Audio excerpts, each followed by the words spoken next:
Hello, everybody. Hello, and welcome to Side Hustle Ideas. I'm Bill, the company's expert. Thank you for joining me today. This is the weekly live stream where we talk about entrepreneurship, side hustles, being your own boss, all that kind of thing. This is an alternative to working your entire life as an employee. And learning this stuff is an extremely usable skill for anybody, even if you apply it directly or you don't. It's still an incredibly valuable thing to learn. I think it's fantastic. Entrepreneurship is a fantastic thing.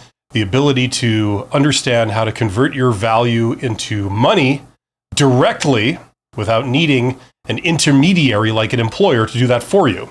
And of course, when they do, they take an enormous cut and they give you what's left over almost. So, this is the weekly live stream where we explore this. This is episode number 87. Can you believe it? We've done 87 of these, and the title of today's episode is called Products versus Services, which is better? So we are going to talk to that today. We're definitely going to speak about that. But this is primarily an interactive Q&A. So if you're seeing my beautiful face on this beautiful Monday morning, you should see a chat box somewhere nearby. Get in the chat box, get in the chat field, whatever you want to call it, and let me know what's up with you. If you have any questions about this stuff, or if you're struggling with this, or you just want to learn it, or whatever. And I will try and help you out as best as I can. The challenge, as always, the live challenge for everybody is get in the chat box and put in a startup idea suggestion. Okay, and it could be half-baked, it could be deadly serious, it could be deathly serious. Doesn't matter, we will react to it, or I will react to it, and we can discuss it if you'd like. And obviously, there's a whole bunch of things I got to do when I start these off. I got to do a shout-out, as always, as you guys are expecting, to my YouTube channel members. And my super thanks donors and my Patreons, and to you, my viewers. Thank you for participating and watching. Okay, right, let's get on with this. So while we're waiting for the questions to roll on in, we're going to talk about the main topic of this episode, which is products versus services, which is better. Okay, this is something that's relevant to anybody who wants to start their own business or start a side hustle. Same idea. You're still faced with this dilemma, this decision, okay?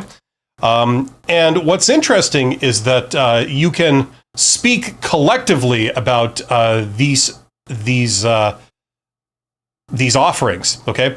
Whether you make a product or you make a service, both of those together are called an offering, right? You may choose to produce a combination thereof. It could be a product with accompanying services, right? And things like software, they kind of blur the line between what's a product and what's a service because they have characteristics of both, right? So it's kind of this continuum, right? But we can talk about product companies versus service companies. They each have some very distinct characteristics, and they have pros and cons. So that's what we're going to do. Let's just jump into this. Maybe what the thing to do is to talk about product companies and then service companies later on. So let's talk about product companies, right? This is what a lot of people have in mind. It leaps to mind when they think of a business they could start. Usually it's producing a product, right? And as opposed to a service, right? Hopefully everybody knows what a product and a service is. I don't think I need to define them, but a product company is when you produce something, you produce units of a product. And there are some advantages. The big advantage is economies of scale. When you produce products, you can have economies of scale. That means as you produce more of a product, or you produce them in larger and larger quantities, it gets more efficient. So the costs of the product go down as you make more of them. If you're only going to make one of something, it might cost you $500 to make that one unit of the product. But if you produce 10,000 of units of the same product, instead of costing you $500 each to produce, it may only cost you $100 each or even less. So that's called economies of scale, right? And the idea is that if you're selling them all for the same price, regardless of how many units you make, or the quantity you make, your profit margin goes up because your costs go down per unit, right?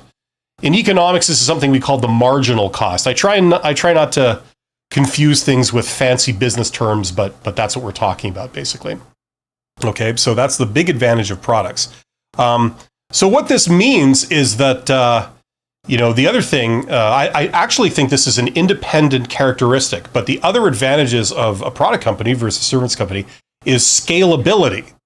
Okay, so if you can produce a product, it's very easy to ramp up your operation and produce a lot more of what you're doing on a bigger scale than it is for a service company.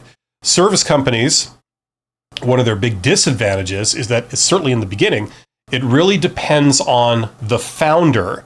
The founder, meaning you, presumably, you start out by selling your services. You go out if you have a skill, or you can do work for somebody, or you can solve problems. Think of probably the greatest way to visualize it is if you work in the construction industry and you are an electrician or a plumber or whatever you do. You provide those services and you charge by the hour, right? So in the beginning, when you start up this service company, it's going to be basically you providing your personal time as an electrician or a plumber, whatever, working for customers or for clients. And the problem is that it's a little bit harder to scale up, because if you were to max out all your time, okay, so you have no more hours left in the week, right? You would then have to hire other people and train them. And that's like a huge jump to get them to go work independently of you, representing you, doing the same thing that you do. If you're doing something traditional and standardized, like being an electrician or being a plumber, that's not the hardest thing in the world. But if you're doing something more specialized, some kind of specialized service, that there aren't a lot of people out there already doing the same thing a dime a dozen, then it's hard. It's hard to scale up. We had a question there, and then it disappeared. I was about to get to it, and then poof, it was retracted or deleted or something. So I'm not sure what that was, but get in the chat and let me know what you guys think, because the primary purpose of these is it's an interactive Q&A. So I will respond to you. You got to give me a couple of minutes to finish my thought and to see your question. Services. Okay, so we're talking about services. We sort of transitioned to talking about services. We discussed products. Products, one of the advantages is economies of scale. One of the disadvantages of product companies, by the way, is capital intensity. If you don't know what that means, that's the amount of money that you need to get it off the ground, right? Usually if you're producing some kind of product, some physical product especially, like you're manufacturing something. You could be manufacturing something in your garage or in your living room or something. But usually it needs equipment, it needs supplies like raw materials, inventory, that kind of thing. And so you require usually more money to get it off the ground, right? So more startup capital, and therefore the business is more capital intensive, right? Now, the other thing about it is that if you sort of produce this thing, right, and it turns out that nobody wants it, then you're kind of screwed, okay? It's hard to pivot in a product company. In a service company, it can be a lot easier to pivot. It's never perfectly easy, but it's a lot easier to pivot in a software company than in a product company. So in a product company, the emphasis really is to make sure that there's a demand for your product, to get the marketing side down before you spend money producing something, because you'll be spending a little bit of money. And then if it turns out that this thing is not, there's no demand for it or people don't like it, it's quite hard to pivot after that. So that's kind of the deal. So you could say that product companies, it's a higher risk but greater reward potential. Service companies, less risk, easier to get off the ground, but you encounter a problem with scalability trying to ramp up. Okay, so that's kind of some things you can say about this in general. Now, let's talk about service companies especially. Service companies, there's some great advantage of service companies. I actually would recommend, all things being equal, for people to look into service companies as opposed to a product company. If you don't know what to do, I would strongly encourage you to check out services as something you could do, especially to get started, because there's a lot of advantages to doing service companies. One is that they're a lot easier to get off the ground. Okay, they're less capital intensive. For example, if you have certain skills that you know how to do, right? You could just go out and do them. You really don't need much. Now, to come back to our construction example, right? If you are an electrician or plumber or tradesperson of some kind, now you might need tools and possibly a vehicle, but then you're up and running, right? As opposed to a product company where you're building or you're buying manufacturing type tooling and things like this. It's a lot more expensive. Okay, so you can get up and running quickly with service companies. The other advantage, of course, with service companies is that you don't have a lot of raw materials to pay for. Okay, so they tend to be a bit more profitable in the beginning. Because if you can go out and say you're an accountant or somebody, you have some skills in some way, and you go out and sell the skills, right? If you're charging, by the hour for your accounting services or something like this, then you get to keep most of that money. You won't have a lot of upfront costs like they have on the product side, where you have costs of goods sold,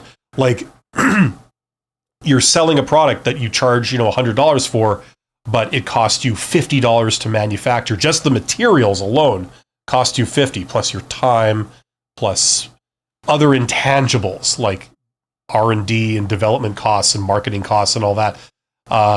You have this huge chunk of expenses which are to do with the materials that you had to buy to produce this unit of your product, right? You don't have that on the service side, so that's an advantage, right? The other thing about services is that, and this is a tremendous advantage, is that they are a great leveler between big companies and small companies. Let me explain. On the product side, it can be tough, because if you're going head to head with Walmart or some massive multinational corporation, right? They are operating on a huge scale. They have enormous economies of scale. They're very, very efficient. So if you were to produce a competing product, okay, and let's say they sold their product for $100 a unit, you sold your product for also $100 a unit, right? It might cost them $25 to produce that product, but it might cost you $75 to produce your product, like a unit of your product. So they're making, in this very simplistic example, they're making $75 profit per unit. You're only making $25 profit per unit, right? Now, if they wanted to, they could lower their price down to, say, $75 a unit. So they're only charging customers $75 for it. They're still making $50 a unit selling their product. You are making zero, because your cost per unit is $75. And if you have to sell it for $75, you're not making any profit, right? So it's very hard to go head to head with a competitor who's much bigger than you in the product game, because they have economies of scale and you don't. So they always will have an advantage over you. So you can't go head to head with people. Now, the point I'm trying to make is that in the service business, okay, the example I always use of that is, you want to hire someone to come and fix your furnace. Okay, you've got a house, it's cold in the winter, you've got a furnace that heats it, provides heating, right? And so you need a repair person, right, to come and fix your furnace because it broke down in the winter, right? Now you can hire someone from a large multinational corporation who has a branch office in your hometown, and they'll send a service repair technician to come to your house, right, and fix it. Or you can hire someone from a very small company that is physically located near you. Geographically, they're located very near you, right? But it's a one-person company, right? Just a little startup. And it's a furnace repair technician who's selling their services, right, in a one-person business. Now, you could get them also. Now, you've got a huge difference between these two options. You've got two competitors. One is a one-person business. The other one is a huge multinational corporation with hundreds of thousands of employees, okay, around the world, right? Which one would you hire to fix your furnace? Well, on the service side of things, it's a lot more equal, right? The multinational corporation might not have a very clear advantage over the one-person company. The one-person company might even have some advantages over the big company, right? For example, if they live closer to you than the branch office of the multinational corporation, which is maybe downtown or something, and you're out in the suburbs or whatever, it might even be an advantage to get the smaller company because they can come quicker. They can arrive at your house quicker. They don't have to drive for 45 minutes to get to your house. They're 2 minutes away, right? Then, in terms of like providing the same expertise, it's neck and neck. They're the same. One company sends a technician, the other company sends a technician. They both have the same tools. They both have the same expertise, right? There isn't a clear advantage over getting the huge, massive multinational corporation, right? They can charge the same rates because they have essentially, very similar cost structure. So services is the great leveler where like anyone can sort of come into the market and you can compete in the service game and you're not at all these automatic disadvantages, so that's the great thing about services. It allows the small players to operate almost like with the same rules as the big players. Okay. And you might even prefer talking to the service technician that comes from the small company because maybe they have more reason to talk to you and be friendly and care about you because they don't have a lot of clients and you're one of the few clients they have, so they care. Maybe they're much more responsive or attentive to your needs or, whatever, than the technician coming from the large multinational corporation. They may not care about you because they have hundreds of clients. They don't really care. I mean, if you get upset over an issue, it's really not that big of a deal to them. They've got hundreds of other clients. You're just one in the crowd, right? Whereas the smaller company, you're not. They care about you more and they give you much more personalized service because they care more, right? So that's the advantage of, that's one advantage of service companies. Mickey9 is here. Mickey9 says, "Hi, Bill. How are you doing? I'm glad to see you again." Same with you, Mickey9. Thank you for being here. Yeah, so those are advantages of service companies. And the other thing about service companies, in case I didn't mention it, is that they are less capital intensive than product companies. So you've got sort of the product side and you've got the service side. On the product side, it tends to be more capital intensive. That means you need more money to get it started. Greater risk, but potential greater payoff. On the service side, it's a lot easier to get started. You need less money, less things in place to start up.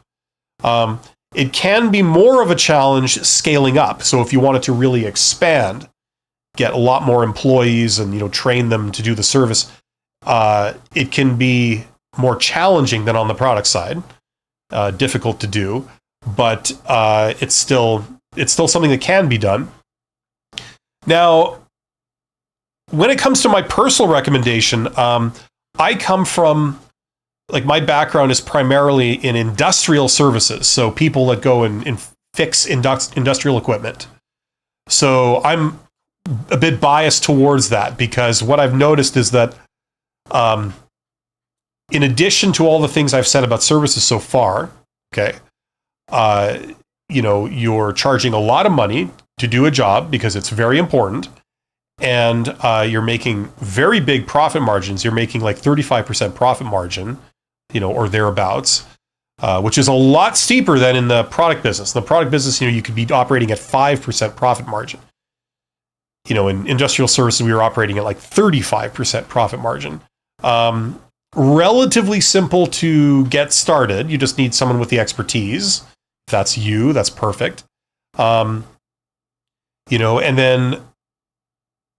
then the marketing is like a business to business type thing where you don't have thousands of customers. You only have a few, but you have very good relationships with those few customers and you do a lot of repeat business. So they tend to be very happy, very satisfied. You want to keep them satisfied so that they want to stick with you.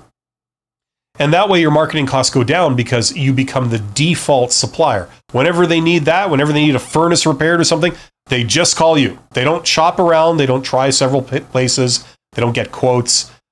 They just pick up the phone and call you, right? So if you can achieve that by having good relationships with a few customers, your marketing costs go right down, right? Because you're not always trying to drum up new business. So pros and cons, right? Products versus services. Now, a lot of companies provide both. They'll provide some combination of products and services. So for example, what I'm familiar with, where I come from, you provide industrial services, but you can also sell products. So like, you come to fix somebody's equipment. If their equipment is old and worn out, you can recommend, like I recommend you replace this. It's not a question of fixing it yet again. I think it's time for a new one. It's up to you, but if you would like a new one, we can get the new one, install it, make sure it's working, etc. So you also provide products, but you're primarily a service company. So a lot of companies refer to themselves as solutions companies. Sometimes what that means is that they just sell products and services depending on what the customer needs to get their thing working, their furnace running or whatever, right? So people can do, a variant of any of this stuff. Some people like to produce products. If you're into arts and crafts and that kind of thing, you produce little things at home, which is a product, a physical product, and you could sell it on Etsy or, online somehow. Other people provide services. They basically take the skills they already have. If they can be applied to sell directly to customers, whether the customers are individuals or businesses, they basically say like, hey, instead of working as an employee, I offer my services as a contractor or as just a vendor. And I will provide those services for you in exchange for cash. Very easy to set up. The challenge, of course, there is, the marketing side, being able to find people that are interested in you and convince them to do business with you. If you can do that, or you have those relationships already, then it can be quite simple to transition from being an employee to being an independent contractor that essentially provides services. And then if you had ambitions, you could scale that up. You could bring other people into your group, and then they could also provide services under your sort of brand or your company.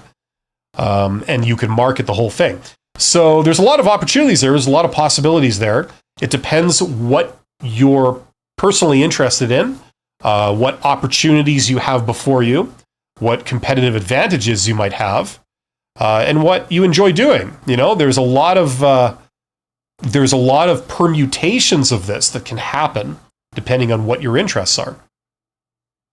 So that's basically my spiel on products versus services. I'd really like to open it up to questions and stuff. I see there's 23 people here. Get in the chat. Let me know if you have any questions or comments or anything like that, and I will definitely speak to them and help you out if I can.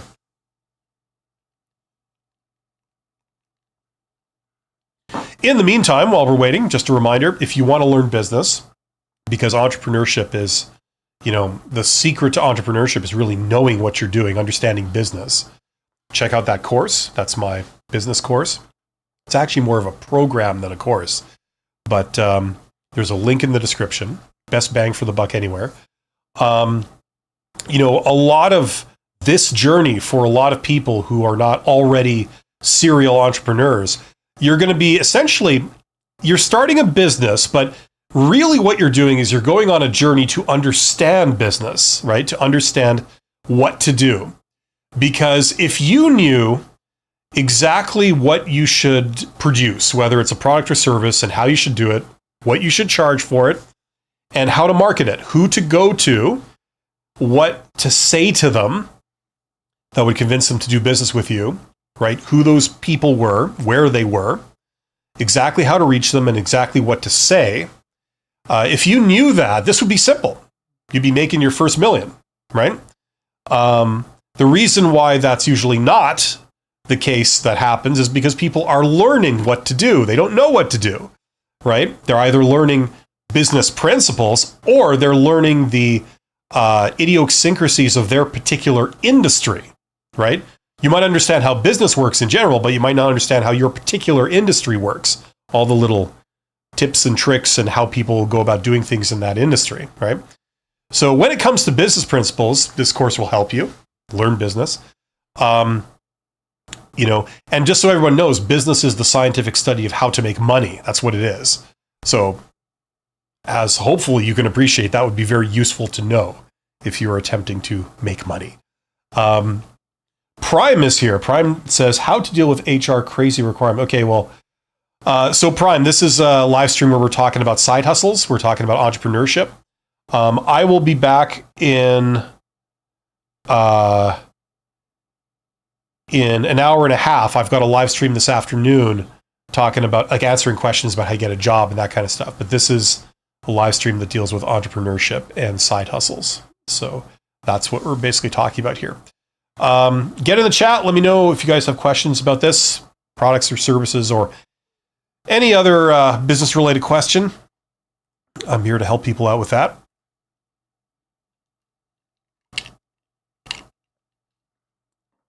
Fascinating stuff. The reason why I include side hustle ideas on this channel is because I believe that, it really is a viable alternative for a lot of people.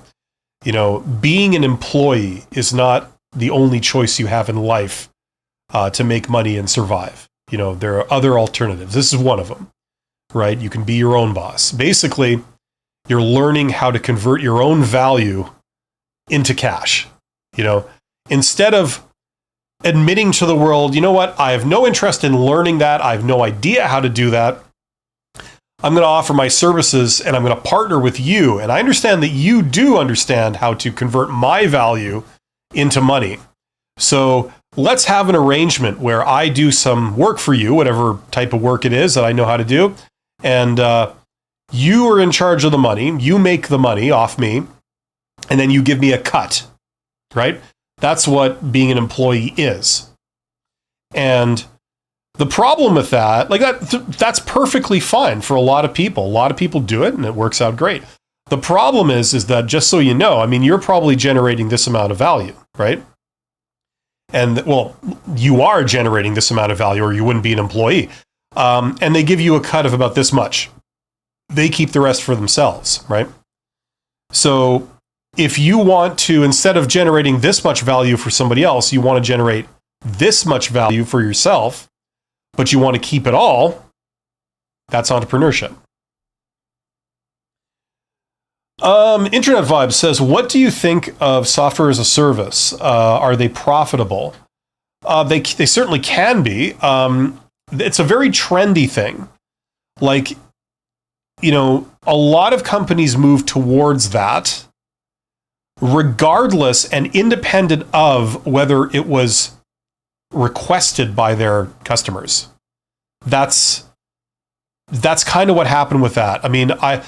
I ran a software company 25 years ago or something. I've been out of IT for a very, very long time. And so much so that my knowledge of IT, it's completely obsolete today. I've been out of that world. I was really, really quite embedded in it at one point in my life. And I witnessed the the beginning of that, when it was starting to come in. And I understood that what was driving it, or I believe I did, because what I saw was it was great as a business model for the companies, for the producers. But it wasn't being driven really by demand from the customer side. It was being driven more from, the supply side. We can make more money and we can streamline what we do by doing this. It wasn't necessarily that, this is going to benefit the customer more. Okay. Now, then I sort of got out of the business. So I don't know. Since then, it's become sort of the mainstream way of doing things, right? Even Microsoft Windows they've been trying to push it as a service. It's never really going to be a service, but they like to try and refer to it as a service.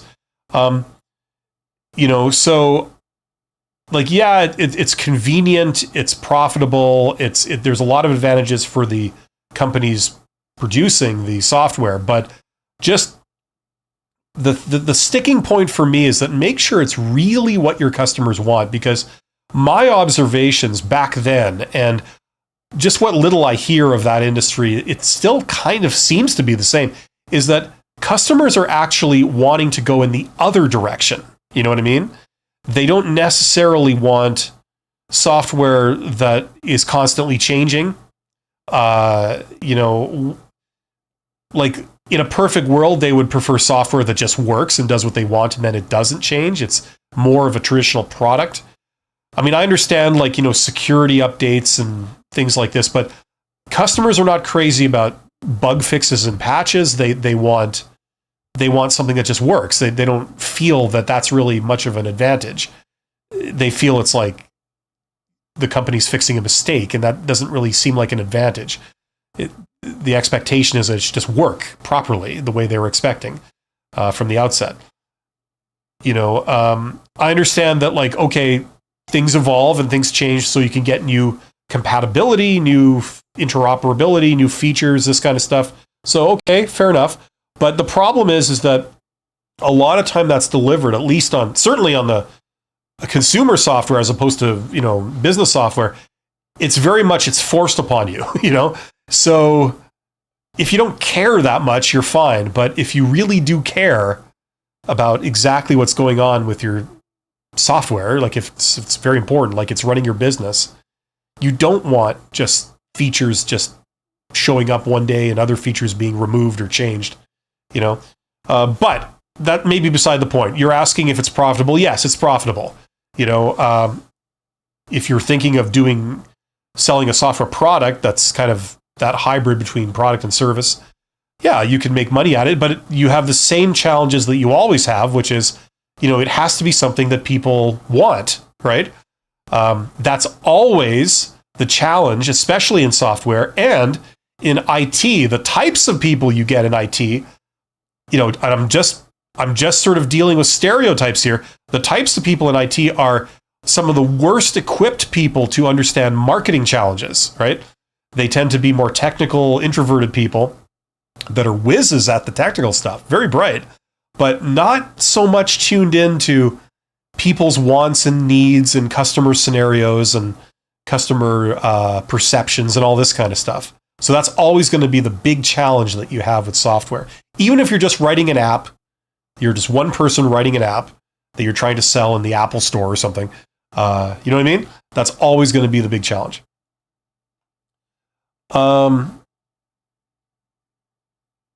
Prime says, I have a business idea about starting a service that optimizes software infrastructure, for example, ML, like AI models, but I don't know how to get the first clients, big companies or small ones. Yeah, see, like that's kind of what I was just talking about. It's always going to be the challenge. There's a lot of people out there that can write software. You know what I mean? Like there's a lot, like those people they're regarded as being a dime a dozen. You know, you want engineers, you just hire students out of school, or there's all these people that are out there. You know, if you pay them enough, you can get them. It's not really a stretch. It's not a point of uncertainty to get those people, right? They're always around. The challenge is directing them to create something that customers actually want, right? And then, you know, the other thing that I've noticed in that business, especially in that business, is a lot of people, I don't know if this has a name, but they fall into this mental fallacy of thinking where they think that just because something makes sense for people to want, that means people will want it. And that's false. You know, people don't want the things that they should want, right? That's one aspect of human nature, and that's certainly a truism in the business world. You know, you have to convince them that they should get it, right? And that's pretty damn hard. You know what I'm saying? So that's always going to be the challenge, and it's not a software problem; it's a marketing problem, right? You have to solve the marketing problem, and you know the challenge of writing the code or whatever. That's not really the main challenge. You know what I'm saying? Yeah. So you're not alone in that prime. You're coming head to head with what the real problem is, right? It's not the technical side. It's the marketing side. Now, the way to crack that, okay, the way to solve that kind of problem is to get to know the customers, right? So what that means is that, you have to find the people who would want this. Okay, maybe they don't see it right now, but they would want it, right? And get to understand their perspective. And this is going to be very challenging because it's hard for someone who, say, writes code and is a software whiz. It's hard for them to understand the perspective of, excuse my terms, but like you may be a housewife or someone who is not a software whiz, who has very underdeveloped ideas of software and what it does and why you would want it and what it can do for you. Maybe there's a lot of incorrect assumptions. Maybe they think that, oh no, I don't want to install that. It's going to like spy on me.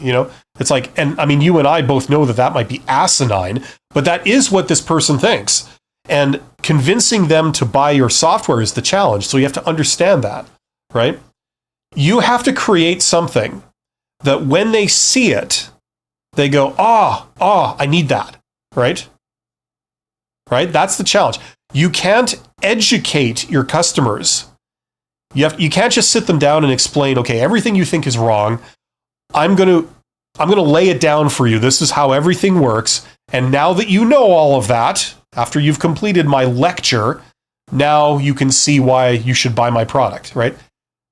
You can't do that. That is so expensive and impractical to do in the real world. You have to come up with something that these people, with their current level of knowledge and their warped perception, they see and they go, I see that that's good. I don't need anyone to educate me or explain to me. I want that, right? That's the challenge. So you see, it's a different problem than simply writing code. Hopefully that helps. Your Lula loving guy, okay, says, are side hustles and entrepreneurship the same thing? Okay, entrepreneurship is the area of business where you see a problem and then you think, wow, if I can solve that, I can make money. So that's like where you start a business and, you go into business for yourself, or you create a business that you own and it solves a problem, right? Now, a subset of that is something called a side hustle. That's where a person does that kind of thing. They do entrepreneurship on the side. So that means that they have a day job or something, and they're just doing the entrepreneurship thing in their spare time as like a sideshow, part-time, right? While they continue to work as an employee, and that's their main thing that they do for money, right? So what I recommend is that if you're interested in entrepreneurship, you want to be your own boss someday, you want to work for yourself, those are great goals, and you can achieve it if you want. It's going to require some learning, and it's going to require you to try a few things, right? But if you want that goal, what I'd recommend is that you start that journey by trying to do a side hustle. So you don't quit your day job and burn your life savings and put your life savings into this. Instead, you just start something on the side, just little small scale that you can do almost like a hobby, but you're trying to make money with your hobby, right? That's a side hustle, and that's sort of a great door into entrepreneurship. Because if the thing that you do starts to take off, and let's pretend you could make as much money through your side hustle as you could through your day job, then it becomes more of a realistic notion to say, you know what, I think I'm going to quit my day job and I'm going to do my side hustle full time and see if I can ramp it up even more so it makes even more money, and this is what I do. Right? So hopefully that makes sense what these terms mean. But great question. My good buddy Lovulo says, I would like to inquire about how one can navigate the requirement of providing evidence of testimonials, particularly for individuals who are looking to enter the structural engineering freelancing. This is a challenge, especially for beginners building a portfolio of testimonials. Well, a testimonial is just when you go to presumably a happy client or customer and you say, hey, I understand that you are satisfied with the work that I or we have done for you. Now, would you be willing, can I get you to maybe just put that in writing? Can I get like a short paragraph? And do I have your permission to quote you and say that, you said this about us? Is that okay? So in order to get that, you would first of all, you'd have to have some kind of satisfied client. And all you have to do is go and talk to them and say, would you mind that, could you write like a little blurb? Just like someone writing a recommendation for you on LinkedIn, right? Just like a little short paragraph. And then do we have your permission to say that this is what you said about us? Can we use that in our marketing material? Almost like you'd go to somebody to say, can I use you as a job reference? We've known each other a long time. You've worked with me a long time. I'm pretty good. Would you be okay if I used you as a job reference? Do I have your permission to do that? That would require me to have your phone number, your email address, and occasionally you might get people calling you up, asking you for your opinion on me. Is that cool? Right? So it's exactly the same process. Does that make sense? Okay. If you don't have any customers, like if you don't have anyone that's like had a sample of your work, it's hard to get a testimonial. You know what I'm saying? You kind of have to do something for them. And then presumably they are indeed satisfied or delighted with what you've done. And then you can ask them, can you write me a testimonial? It should be literally that simple. Okay, so if you don't have any satisfied customers because you haven't produced anything yet, you first have to do that. So you can maybe go to someone you have a special relationship with, maybe a coworker or a family member, maybe in the beginning if that's, the only people that'll sort of give you a chance, right? But what I'd recommend is that you learn marketing. You learn how to sell yourself. So if you're selling your engineering services, you're saying, hello, I'm a freelancer. I provide these services. I do this particular, thing very well. I solve this problem. If you're looking for someone who does this, right? Let me know. I understand that you may need that. We provide it. And because I'm just sort of getting started, okay? I would be willing to do this work at cost. So it'd be very, very price competitive for you. So if ever you're interested, please let me know.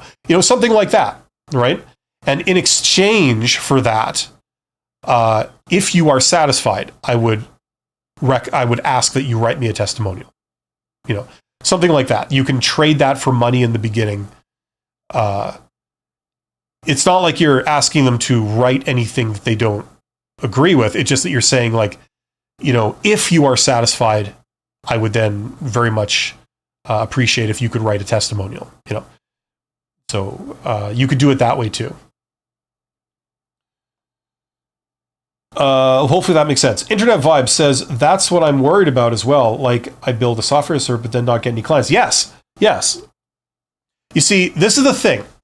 If you want to be in business selling software, there's two things you need to learn. You need to learn software, so how to create software. And I suspect you probably know that already.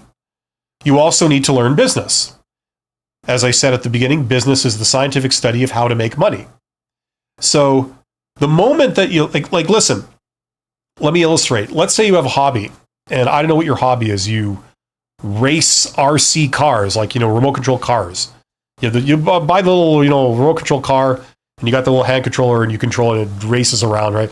Maybe you race those for fun. That's your passion, okay? So you know everything there is to know about RC cars, okay? Great. It's a hobby, right? You do it for fun. You're really into it. Maybe there's other people that could use that. They want you to, train them in how to race RC cars or something, or teach, a class on how to get into RC car racing or whatever, right? Now, the moment you try to make money with that hobby, racing RC cars, you're no longer in the world of RC cars. You're in the world of business, because business is the scientific study of how to make money. That's what it is, right?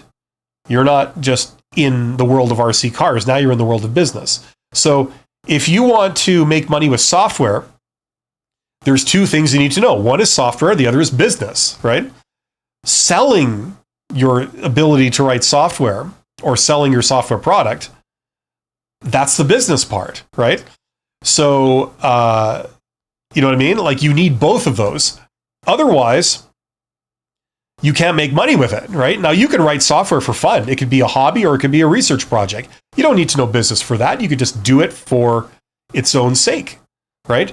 But if you're trying to actively make money with it, now it's not simply a hobby. It's not, you know, a study of the technicalities of writing software. It's a business venture, and you need to understand how business works to do that successfully, right? Now, the good news is that if you know how to write code, okay, learning business is not as challenging, okay? It's a lot easier to learn business than it is to learn, you know, software, like developing, if you want to be a developer. That's the good news. It's not nearly as complicated. The only part of business that sort of comes close is finance, or is accounting and maybe finance, because that's when you do a lot of math, right? But every other area of business, like marketing and stuff, there's no math. It's just principles, right? You know what I mean? So it's really not rocket science to learn it. So if you have the brains to be able to be like a kick-ass developer and write all this code, you know, you certainly have the mental abilities to do business. The problem is that you might not have thought about it. You might not be passionate about it. But let me ask you something. Are you passionate about making money? If you're passionate about making money, learning business, and in particular, things like marketing, are the keys to learning how to sell whatever it is that you want to create.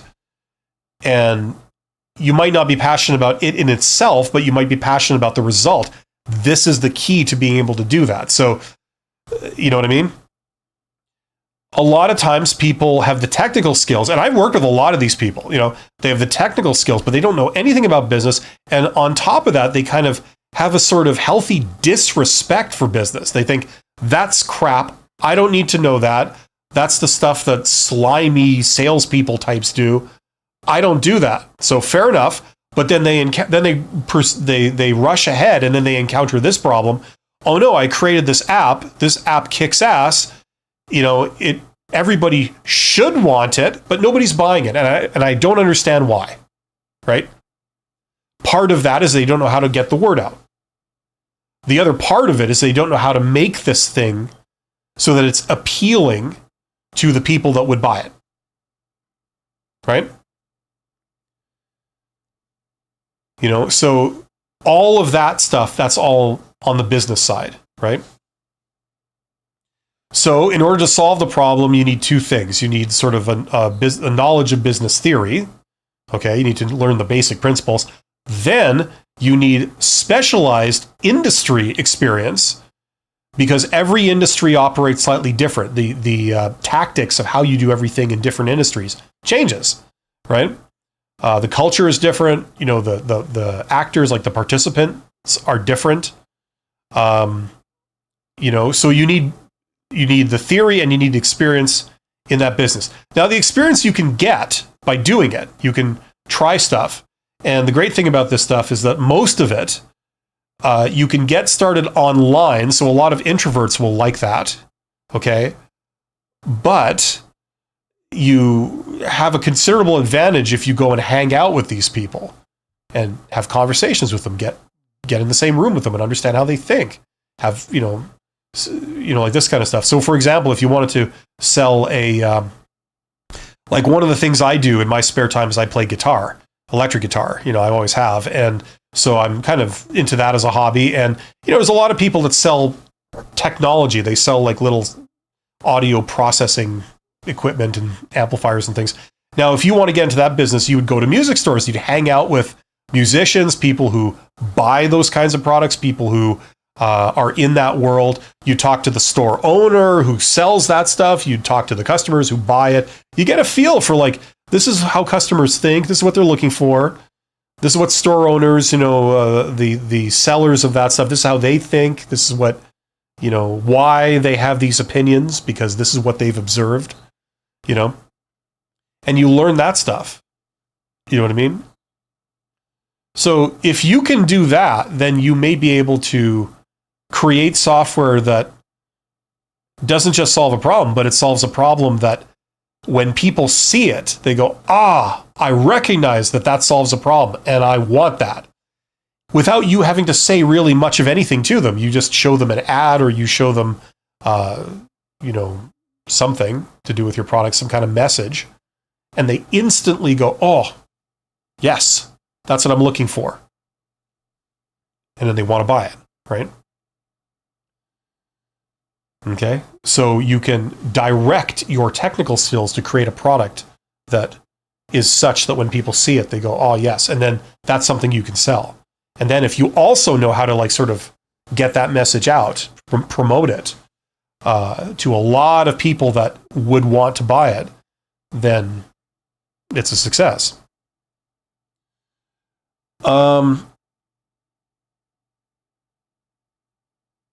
Okay, so we did the testimonial thing. We did Internet Vibes. Internet Vibes, do you think it's worth it to pay for advertising? No, not in the beginning. Because chances are you don't know what to advertise. You don't know who you're going to. You don't know how best to reach them. And then you don't know what message to convey that will convince them to buy. You don't know any of those things yet. That's 3 problems, right?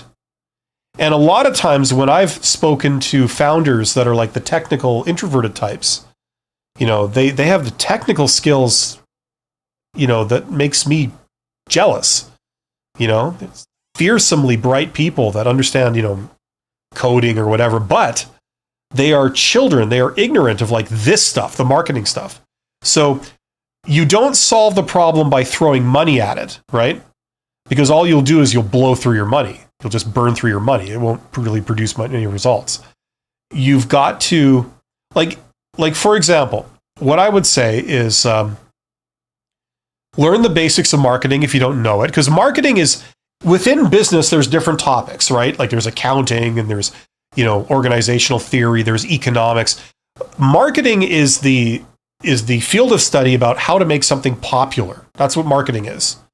So this is applicable to politicians who want to get votes. They want to be popular.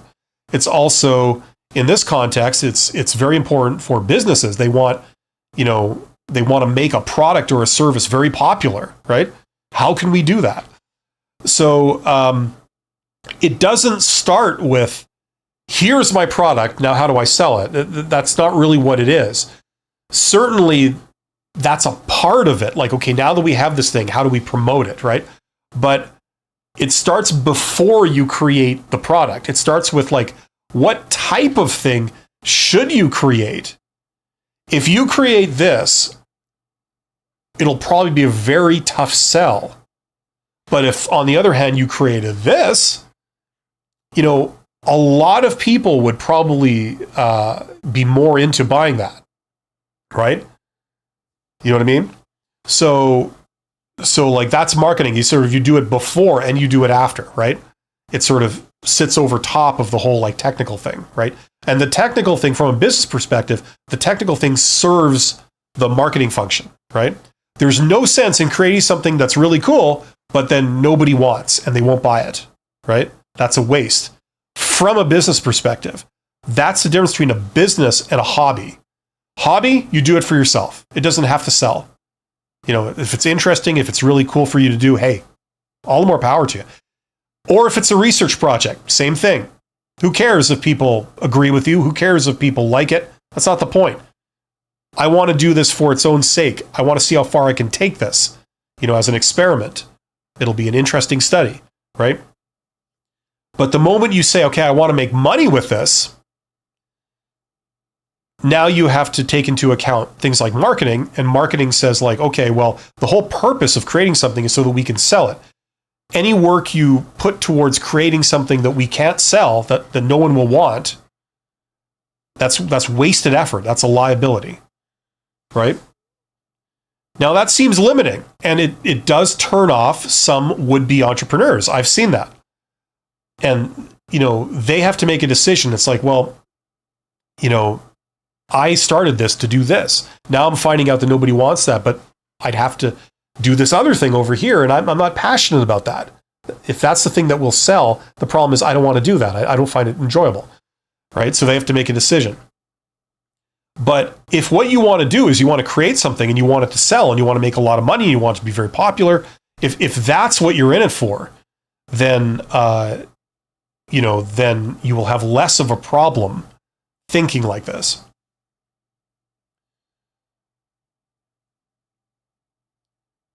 Okay, where did I leave off here? Prime says, when we talk to our first clients, how do we get them to trust us since we have no history because we are just starting? Yeah, you see, you're encountering how the realities of how this works.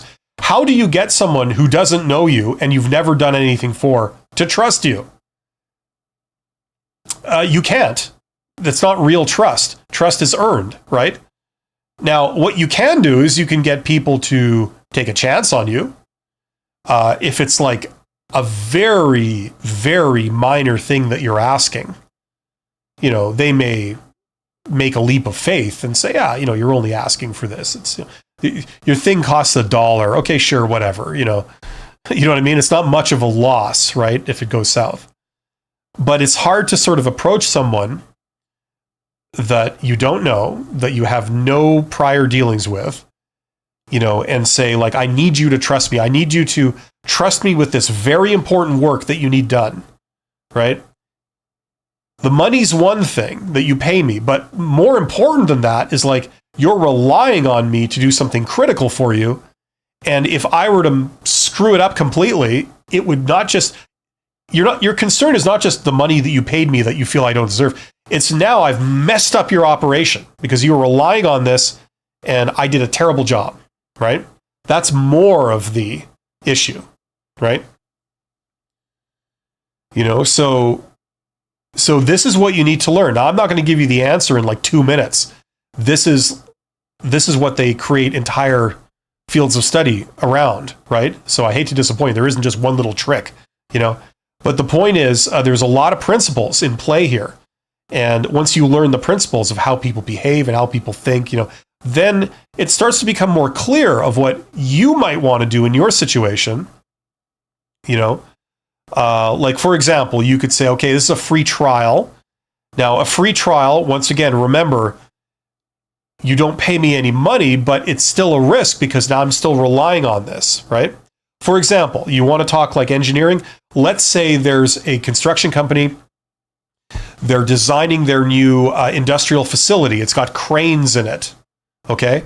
And you're an engineering company. You say, hey, we can do all the engineering design work for those cranes. We can calculate like how thick the concrete needs to be so you can buy whatever crane you want and get it installed.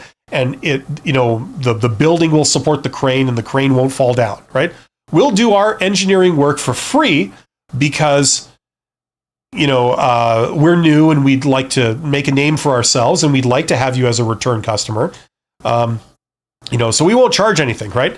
So the company goes, okay, that's good. We could get you for free. But then again, if you do a bad job and like I build this building and the concrete isn't thick enough and I install the crane I want, and the whole thing collapses, do you have any idea how expensive that is and how much the delays are going to cost me? And somebody could get killed. Like there's all these liabilities for me.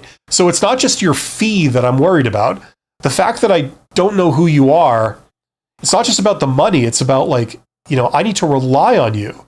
And we don't have a working relationship, nor do I have a recommendation from someone that I trust, another company that's built buildings saying, hire these guys. They're really good. I don't have that. So I can't rely on you. You understand? So you've got to build that up, right? And it starts by doing small things that are not super important to get your foot in the door. So some people can see that you've done good work, but it's not the big work you want to do. It's little things, right? And then you build up that relationship. The only alternative would be if you have sort of friends in high places that you have done work for, that they think you're awesome and they feel they can rely on you completely. And, they're sort of spreading that word around saying, oh, I hired these guys. They're actually really good, and I stake my personal reputation on recommending them. Right? But there's multiple ways of doing it, but you got to understand these principles, right? You know what I mean? And for certain things, it depends on the industry, but for certain things, if people have never met you, but you're just like an ad on the internet, they're going to be less likely to engage you or to trust you, if they've actually met you and you're real and, you have a conversation with them and you talk about their needs and what you can do and some options, then they're more inclined to like, okay, I'll give you a chance. I'll give you some minor work. Let's see how you do. Right? It completely varies by industry.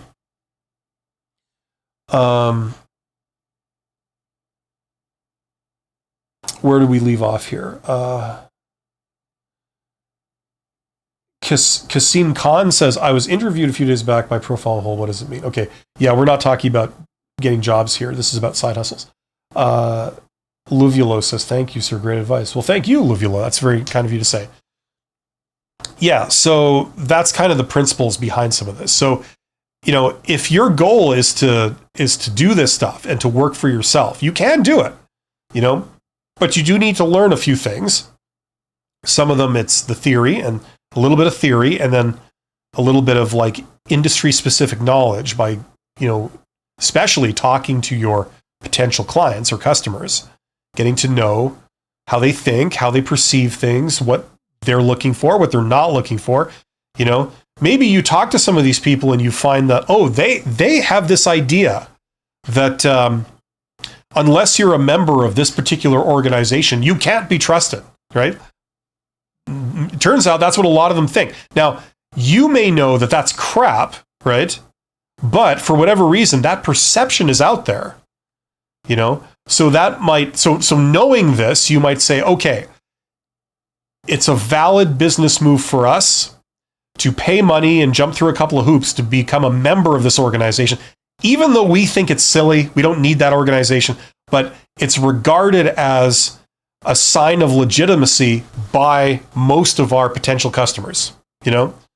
They regard it as important. Whether or not it is, that's another matter, but they seem to think it's important. So that's what we'll do. And then at least that shouldn't be an issue. We're going to sort of publicize the fact that we're members of this. We're going to put that logo on all our materials or whatever. And so that shouldn't be a roadblock for us. It shouldn't be a barrier.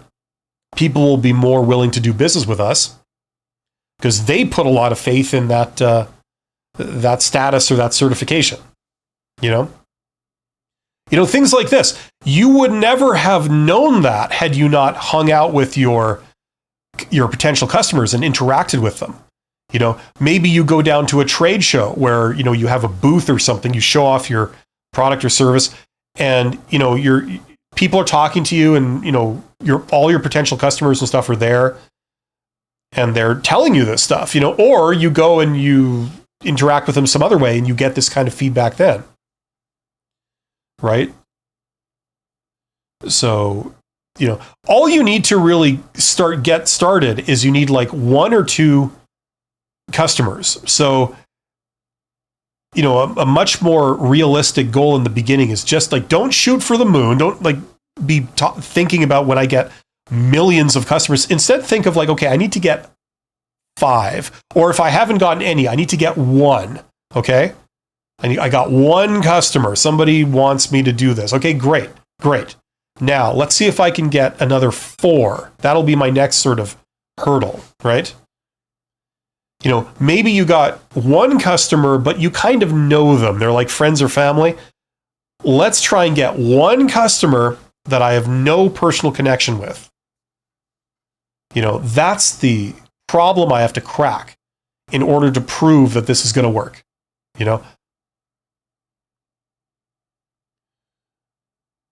Mehmet says, hey, Bill, what do you think of creating a post on LinkedIn to let your connections you are open to work? Okay, once again, that's how to get a job. We're not talking about how to get a job. What an external recruiter? Yeah, we're not talking about recruiters and jobs. We're talking about side hustles and entrepreneurship and business. I have a live stream this afternoon in an hour where we talk about how to get a job. I appreciate your question, Mehmet, but come back in an hour. That's where we talk about that stuff. To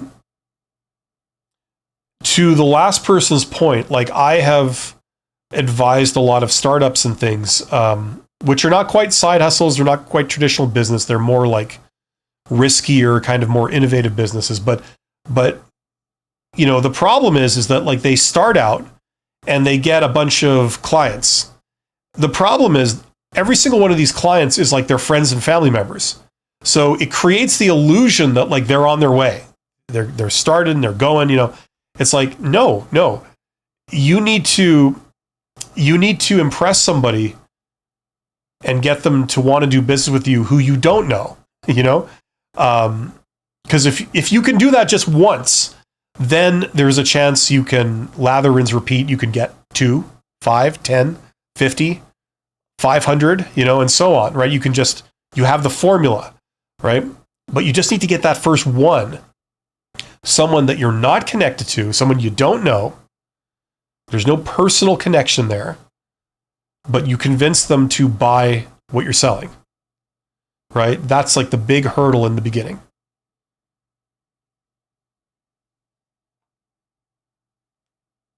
So hopefully that makes sense. That's the big challenge for a lot of people. And as I say, in order to do that, it's really not that hard, but you need 2 things in order to be able to do that. One is basic understanding of some, business theory. And then the second one is some interaction with your potential customers, your market. Right? Now, if you can do that, you're already ahead of probably 80-90% of people that want to do this. Having the technical skills to do it, that's great. That's the first step. But, a lot of people, they stop there. They don't get any further than there. I would like to write code. I'd like to be in business with my own software company, writing my own code, making millions. Okay, great. You have the knowledge of how to write code. You could do it, but you don't have any knowledge of business. And you're not connected to any customers, nor do you know anything about selling anything, right? The good news is that all that stuff that I just mentioned, those things are really not that hard to learn, but you still have to learn them. And if they're not exciting or inspiring in themselves to you with your personality, think of them as like these are the keys that will enable you to make a fortune. Okay, think of it that way. This is like the playbook of what to do to take what you can do and sell it many times over. Have people want it. Have people like, as soon as they see it, they go, I need that. How much is it? $50, $100? Fine. I'll take 2. Not only do I want it, I want to give it also to my wife or my father or my friend, because I think they'll love this too. Internet Vibe says, do you recommend any courses on marketing or some course on obtaining clients? Well, obviously I'm going to recommend my own course, right? Like, so that's what I recommend you take, right? Then above and beyond that, I recommend that you try things. So now that you know principles of marketing, okay, then you need to understand how things are done in your industry. Now, a great place to start is to look at what other people are doing in a similar situation that you want to do, right? So let's say you wanted to create software and sell it, right? Okay. And you're on the small scale. It's a certain type of software. It's very specific. See if you can find a company out there right now that's kind of doing that. They're in the space you want to do. They're doing something very similar to what you want to do. And they're very similar size to you. They're like very small. Look at what they're doing. Okay?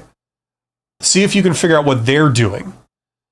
And then, if you don't know any better, you could start by copying it, but usually you want a little bit more intelligence that goes into it, right? But you'll get it by interacting with your potential audience, right? first of all, find out who are these people's market. Like that means who are their customers? What type of people are they? Are they businesses? Are they individuals? Where are they located? Like what defines them? Are they beginners? Are they experts? Are they enthusiasts? Like who are they? Then go hang out with them in some way, either online or in person. Go interact with them. Get to know who they are, what they're looking for, what their perspective is. And that will inform you of what you need to do.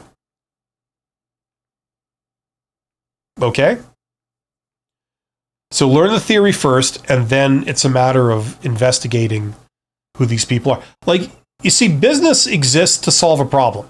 Big companies solve big problems. Small companies solve small problems. That's what they do. My problem is I need to get to Europe, right? I want to go there on holiday. Well, I need an airline to do that, right? So the airline solves the problem that I have. I want to go on vacation to Europe, but I have no means to get there. The airline solves that problem. Oh, you will take me to England. You will assure my safety, right? Make sure my baggage gets there. Make sure I get back in one piece. Make it nice and predictable, right? Okay. I'm willing to pay you money for you to provide that for me. You're providing for me a solution, right? Big companies solve big problems. Small companies solve small problems. That's how this works. So if you don't interact with anyone, you don't see what problems they really, truly have, right? How are you going to be a good solution provider if you don't understand, what their situation is, what their perspective is, how they think, how they perceive all these different options, right? That's really what you're in the business of doing. Welcome to hell. It's not about software anymore. It's about what do people want? What would they respond well to based on their perspective and their situation? What do they consider worth paying money for? A lot of people in the software business, a lot of consumers, they see the value in different software, but they don't perceive it as something that they should pay for. They think, that should be free. Software is free. You download it, you find it, people should be happy that I'm using their software, right? That's good enough. I'm using your software. I'm very appreciative. There we go. They should be happy with that. That's their perspective. Now, how do you make money with that? Well, a lot of people have found out how, right? But, you have to understand how these people think. It's not about forcing your will upon a buyer. It's about understanding the buyer, understanding what they would go for, and then being able to provide that. Then when they see it, they go, and they buy it. Then all I have to do is just get it out in front of everybody, and then they buy it, right? So hopefully I'm convincing you, I'm putting the problem in perspective for you. That's really what business is about. There's definitely a place for the technical skills, obviously. If you didn't have the technical skills, you wouldn't have anything to sell, right? But the technical people also, in my experience, have a hard time understanding that, you're not the full thing. You're half of the solution. The other half is this stuff.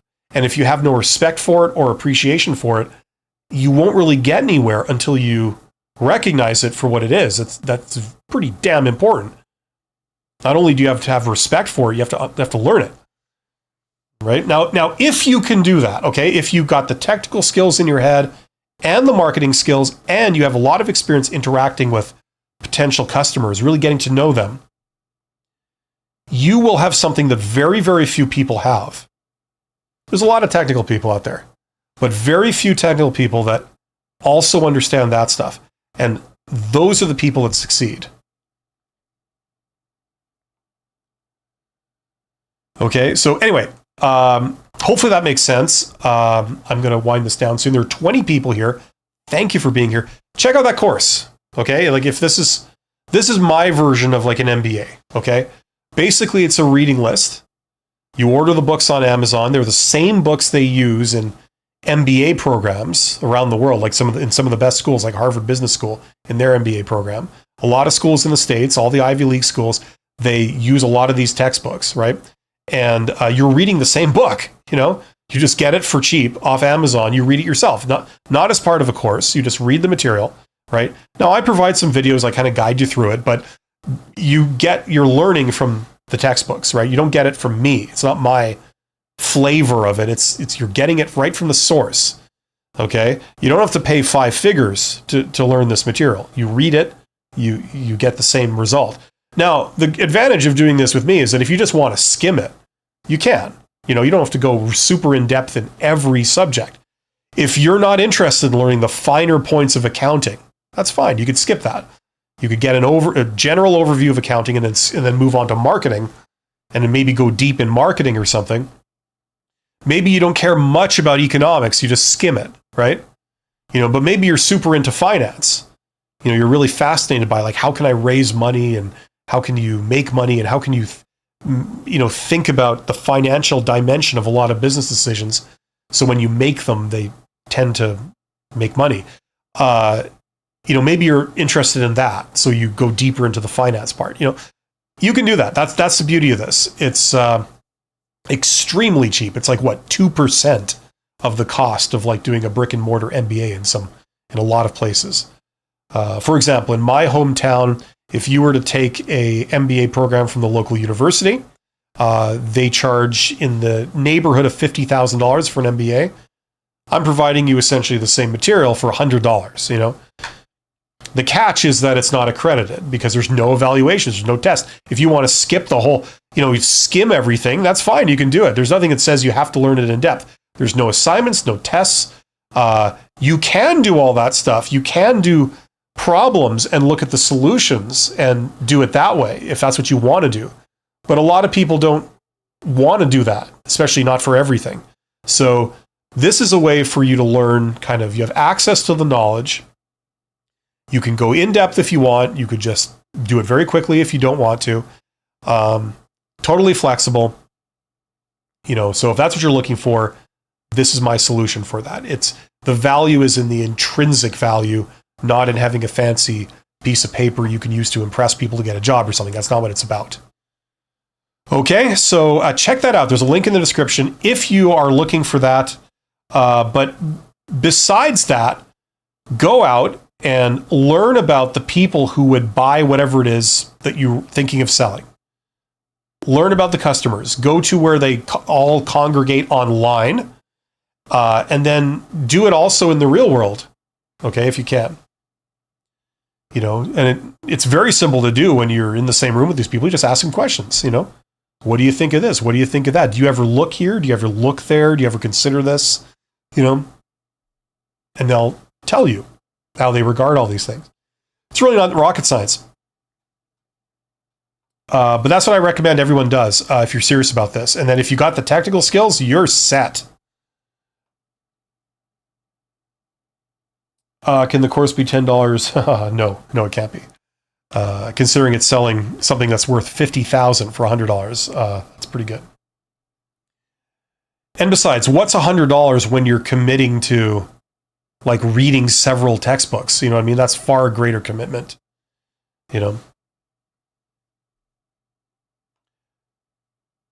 Okay. Thanks for everybody. There's 23 people here. You guys are awesome. Thank you for joining me today. Hopefully you got something out of this. I do this live stream every Monday at the same time. So if you're interested in this kind of thing, you're interested in entrepreneurship, you want to be your own boss, you want to go down that journey. It's a great journey to go down, but it's a journey of learning. You're going to, as you learn more, then you become more successful. Your chances of being successful go up, right? That's what this game is really about. It's about learning, what to do. That's what it's about. That's the journey you go on. Okay? So I totally encourage you. For me, it's almost like, the YouTube channel thing. How they say, like, okay, you want to do a side hustle, you could do a YouTube channel, right? And that's available to everyone. What does it cost? Well, technically it costs nothing, assuming you have access to the internet. You don't have to pay YouTube to get a channel. You've got one. It's just a question of how much work are you going to put in to create videos or whatever. And the idea is that, like, it doesn't pay off instantly. Not many people can start a YouTube channel and in a month they're like a millionaire. It just doesn't work like that. It's a slog. You got to put time into it. But the thing is, time passes regardless of what you're doing, right?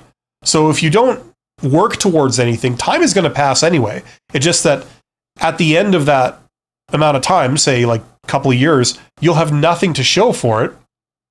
But if you've been doing stuff in the background for a couple of years, on the side, at the end of 2 years, you might have something to show for it. Maybe you have, in this example of YouTube, you might have got to the point where you're monetized, where your YouTube channel is bringing in some money. So, that's a side hustle at that point. You know what I mean? And all the time you're learning YouTube. You're learning like what things work, what things don't, right? So all types of entrepreneurship are like that for people starting out who have never been entrepreneurs before. You're on a journey to learn whatever it is your business is. Some principles are universal. They apply to everything. Other ones are very specific to your industry. And if you go on that journey, you start down that journey, you turn around in a couple of years and you'll have something. You'll have, like, if your ambition is to sell software, you might have, it might be bringing in a couple $100 a month selling software that you've created on the side. A couple $100 is not the be all end all, but it's a start. And if you're selling it to people that you don't know and you're learning how it works and you keep learning, you can ramp that up. Maybe you could get to $2,000 a month, maybe get to $20,000 a month. And then maybe you get to the point where you're like hiring other people and you're actually building a proper company, So it's a question of progression, and you got to start somewhere. Everyone starts somewhere. The question is this a life goal for you or not? For some people, it's not, and that's perfectly fine. It doesn't have to be. But for other people like me, I think this is an incredible thing. Not only can you turn a hobby into your, occupation, right? Your vocation, but you can make a fortune with it, and you can spend your time doing something that you feel worthwhile, as opposed to spending your life working for an employer that, you may not feel any kind of sense of accomplishment of like doing the work you do in your day job. And when you turn around after several decades, you think like, what a waste. I spent most of my life working at stuff that didn't make any difference and it didn't do anything for me, So for some people, it's definitely an option. So if that's how you feel about this, I definitely encourage you, learn all you can. Don't just listen to me, get your information from a variety of sources. And I wish you all the luck in the world. And I will be here if ever you have any questions. I'll see you next Monday. Take care.